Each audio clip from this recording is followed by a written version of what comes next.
Implantation कैसे हो रहा है? ये यूट्रस की वॉल है, endometrium of uterus, of uterus. ये मायोमेट्रियम है, मायोमेट्रियम।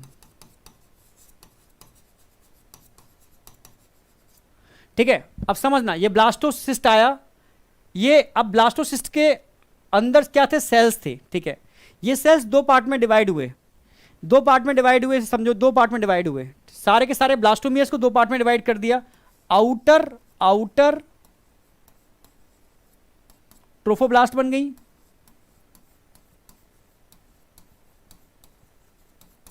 और इनर बन गया इनर सेल मास।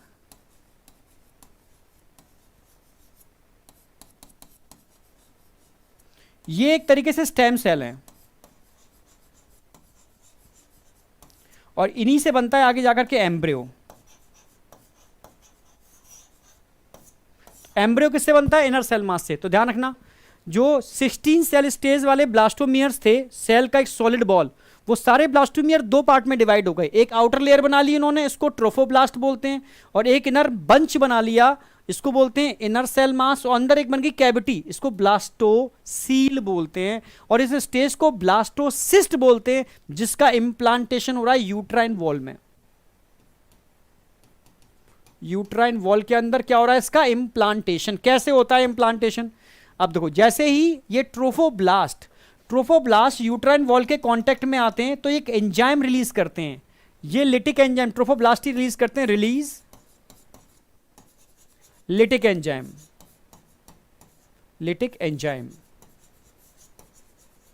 तो ट्रोफोब्लास्ट रिलीज करते हैं लिटिक एंजाइम, यही लिटिक एंजाइम इसको डाइजेस्ट करके अंदर पेनिट्रेट कर जाते हैं, और यहां पर आकर के फिंगर लाइक प्रोजेक्शन बना लेते हैं। इसी को बोलते हैं implantation, attachment of blastocyst with uterine wall, इसको क्या बोलते हैं? इम्प्लांटेशन। 7th डे होता है, 7th day of after fertilisation.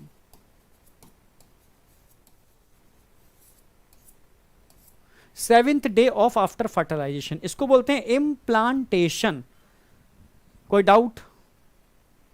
यहां तक डाउट नहीं होना चाहिए। ठीक है, अब इम्प्लांटेशन हो चुका है, इम्प्लांटेशन हो चुका है, अब इसकी बारी आ गई। अब जो ट्रोफोब्लास्ट हैं वो फर्दर दो पार्ट में डिवाइड हो जाएंगे, और इनर सेल मास भी दो पार्ट में डिवाइड हो जाएगा। ट्रोफोब्लास्ट दो लेयर बनाएंगे, ट्रोफोब्लास्ट दो लेयर बनाएंगे। कौन कौन से लेयर बनाएंगे ट्रोफोब्लास्ट? देखो,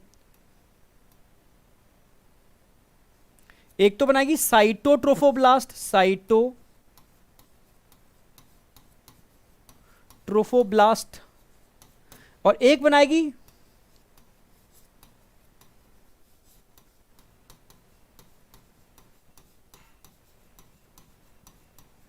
सिंसाइसियोट्रोफोब्लास्ट।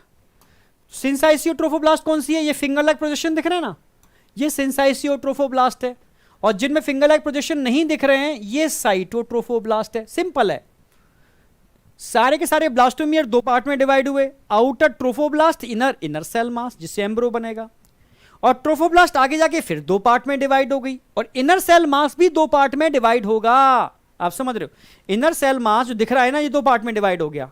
कौन कौन से पार्ट हैं? थोड़ा दिखा दो, इसको हटा देता हूं मैं। एक तो ये बन रहा है ना, या नीचे की साइड में, इसको बोलते हैं हाइपोब्लास्ट, हाइपोब्लास्ट।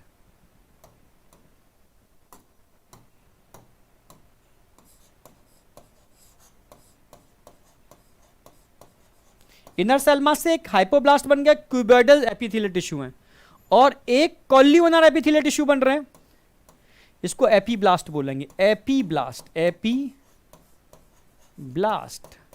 यानी अब यहां हर कोई दो दो पार्ट में डिवाइड हो रहा है। ठीक है, इनर सेल मास से ही तो बने हाइपोब्लास्ट और एपीब्लास्ट, इनर सेल मास से ही hypoblast epiblast.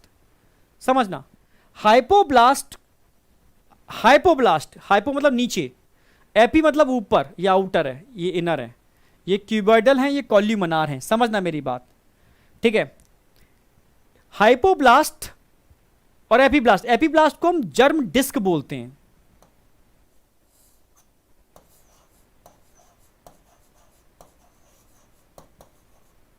Sir germ disc क्यों बोलते हैं एपीब्लास्ट को? क्योंकि एपीब्लास्ट से ही आगे जाकर के तीन लेयर बनते हैं, क्योंकि एपीब्लास्ट तीन लेयर बनाएगी,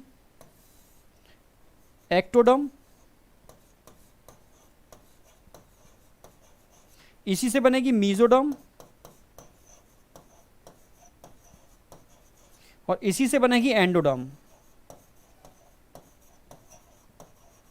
3 लेयर बनती हैं, एक्टोडर्म, मेसोडर्म, एंडोडर्म, ठीक है। Epiblast, germ disc, germ disc से 3 लेयर बन रहे हैं, ठीक है, यहां तक कोई डाउट। और एनसीईआरटी ऐसे भी बोलती है कि इन दोनों को कॉमनली हम एम्ब्रियोनिक डिस्क बोलते हैं, क्योंकि दोनों ही एम्ब्रियो बनाने में यूज होते हैं, एम्ब्रियोनिक डिस्क।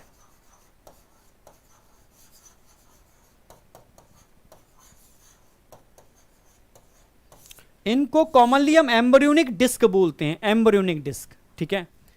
तो ये सारे क्वेश्चन सॉल्व होंगे आपके एनसीईआरटी की, एक एक लाइन को डिकोड कर रहा हूं मैं, एक एक लाइन को डिकोड कर रहा हूं, समझ रहे हो, समझ रहे हो ना? हाँ, एक एक लाइन को डिकोड कर रहा हूं, एक भी चीज छूटेगी नहीं। अब यहां से आपका एम्ब्रियो बनना चालू होगा, और ये 3 लेयर बनने की जो मैकेनिज्म है ना, इसको बोलते हैं गैस्ट्रुलेशन।